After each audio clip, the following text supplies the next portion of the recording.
Oke, di video ini saya akan membahas tentang analisa teknikal XAUUSD dengan menggunakan strategi SNR ya teman-teman ya.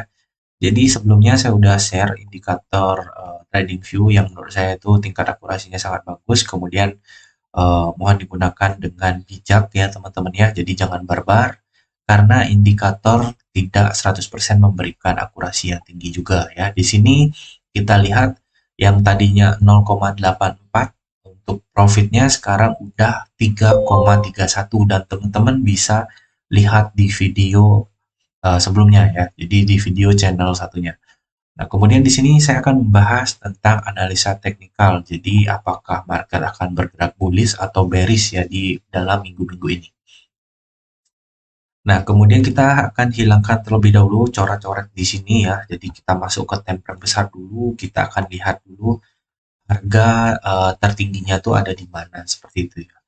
Jadi, kalau saya melakukan analisa dengan menggunakan indikator trading view, pastinya saya akan melihat terlebih dahulu arah harga tertingginya ya. Jadi tertingginya itu berada di sini ya.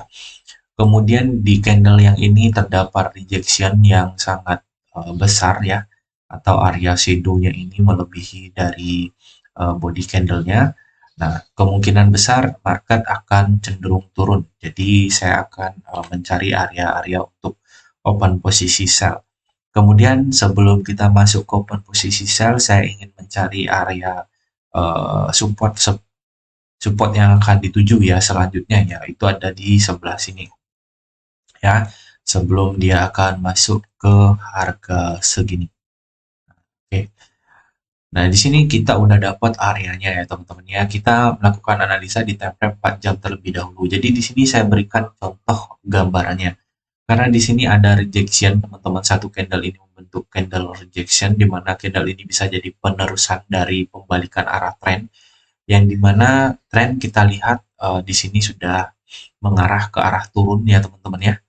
Jadi kita bisa lihat dan dari struktur shadow-nya pun dia sudah membentuk penurunan di time frame 4 jam. Nah, kemudian setelah kita mengetahui arah trennya, apa yang kita lakukan? Nah, di sini saya akan memberikan sedikit gambaran teman-teman ya. Jadi kalau misalkan candle seperti ini, biasanya kalau sudah membentuk shadow sebelah sini dan dia koreksi atau doji ya, doji koreksi atau penerusan sell buy maupun sell, dia pasti akan turun teman-teman ya, turun ke arah mana? Turun ke arah sini, kemudian kemana lagi? Turun ke arah sini ya.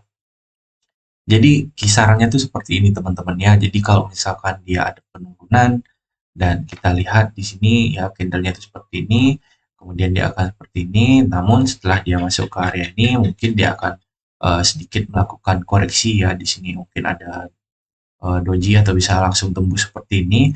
Kemudian di bagian sini ini ada batasannya lagi ya teman-teman ya. Jadi sebelum dia melakukan penerusan sell sampai masuk ke area sini, mungkin akan terjadi konsolidasi. Nah, konsolidasinya itu bisa jadi dia akan masuk ke harga sekian lagi teman-teman ya. Jadi masuk ke harga sekian lagi di sini, kemudian dia mungkin akan masuk ke sebelah sini ya, kemudian bentuk ekor panjang lagi di sebelah sini atau doji seperti ini, dan uh, dia akan mengalami penurunan ya, jadi mengalami penurunan ke arah sini ya sampai dia masuk ke kisaran harganya ini. Nah, kurang lebih itu seperti ini teman-teman ya. Nah, kita hapus terlebih dahulu yang ini ya, ini sampai sini. Seperti ini kurang lebih teman-teman ya. Jadi pergerakannya market akan seperti ini dan teman-teman bisa save ya, save ini gambarnya. Nah, kalau misalkan udah masuk ke arah harga sini nih, apa yang akan terjadi bang? Kemungkinan besar dia akan koreksi sebelum masuk ke area ini ya, karena ini adalah area terrendahnya dan saya yakin di time frame ini teman-temannya atau di dalam minggu ini gold akan mengalami penurunan yang sangat signifikan di mana harga gold belakangan ini atau bulan ini meningkat sangat tinggi sekali teman-teman ya. Jadi potensi untuk penurunan itu ada.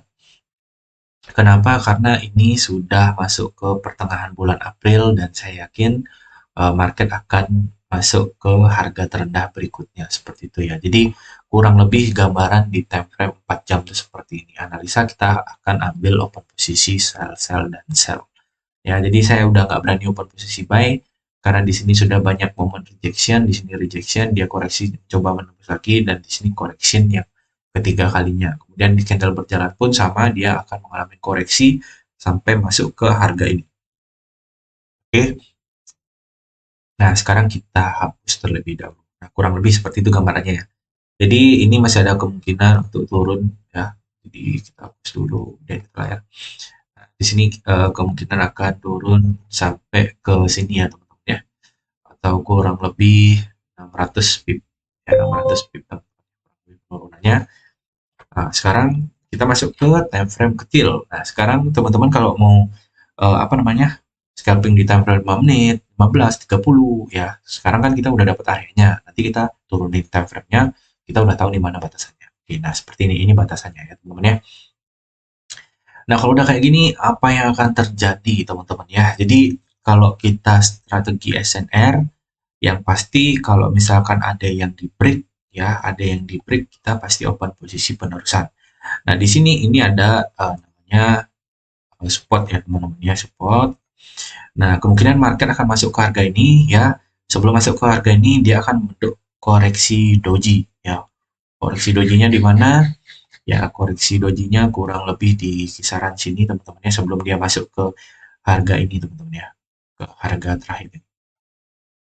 Oke. Jadi kalau teman-teman mau ambil open posisi, kurang lebih gambarannya seperti ini ya. Kalau misalkan di market masuk sini, dia koreksi sedikit ke sini ya, ke sini ya. Kemudian kalau dia udah masuk ke sini, ya dia menurun sini, baru dia terjun ke bawah teman-teman ya. Jadi saya belum selesai bicara, market sudah langsung turun secara signifikan. Jadi di sini kita akan open posisi, mencari open posisi sell aja teman-teman ya. Jadi kurang lebih seperti ini untuk harganya, nanti teman-teman sesuaikan aja ya. Jadi tonton videonya sampai akhir. Nanti harganya teman-teman lihat di sini ya untuk koreksinya. Jadi di sini tuh ada koreksi, market akan turun sampai sini, sebelum itu koreksi, kemudian penerusan tren turun ya. Kemudian setelah nge-break area ini teman-teman ya, area 2339, maka market akan terjun bebas sampai sini teman-teman ya. Ini adalah analisa menurut uh, pemandangan saya ya. Jadi pandangan saya itu melihat bahwa market ini seperti ini. Ya, kurang lebih dia akan koreksi seperti ini. Nah, kemudian untuk analisanya apa? Nah, yang menjadi dasar saya bilang ini bisa turun sampai sini itu adalah ini teman-teman ya. Ini ya. Ini di break, kemudian kalau udah di break kita bisa open posisi sell boom ya, boom ini ya teman-teman ya. Oke, bentar saya ada close entry dulu teman-teman ya. Karena di sini itu udah apa namanya? Udah profit jauh banget nih teman-teman ya. Jauh banget ya. Jadi saya sambil analisa sambil ini teman-teman. Biar nggak apa namanya? Biar nggak kelewat momennya. Takut kelewat teman-teman ya. Jadi kalau kelewat ngulang lagi nih. Jadi saya pasang SL plus, oke. Saya udah pasang SL plus dulu teman-teman ya. Jadi saya udah sell dari area sini sebenarnya. Saya beranikan diri untuk open posisi sell di area sini karena di sini resistennya terus menurun teman-teman ya. Di sini menurun, menurun dan menurun. Ya kemungkinan di sini akan terjadi resisten juga ya, baru dia akan turun seperti itu teman-teman. Analisa yang sangat simple. Yang penting teman-teman pahami strateginya ya. Jadi kalau teman-teman udah paham itu aman. Jadi ini kurang lebih seperti ini ya analisa market kita hari ini sampai besok. Kemudian kalau ada update lagi saya akan informasikan ke teman-teman semua. Oke. Jadi mungkin itu aja dari saya teman-teman ya. Jadi analisanya seperti itu aja hari ini. Kalau market tembus sampai 2339, market akan terjun bebas sampai ke harga ini. Oke. Itu aja dari saya, semoga bermanfaat. Sampai ketemu di video-video berikutnya. Bye-bye.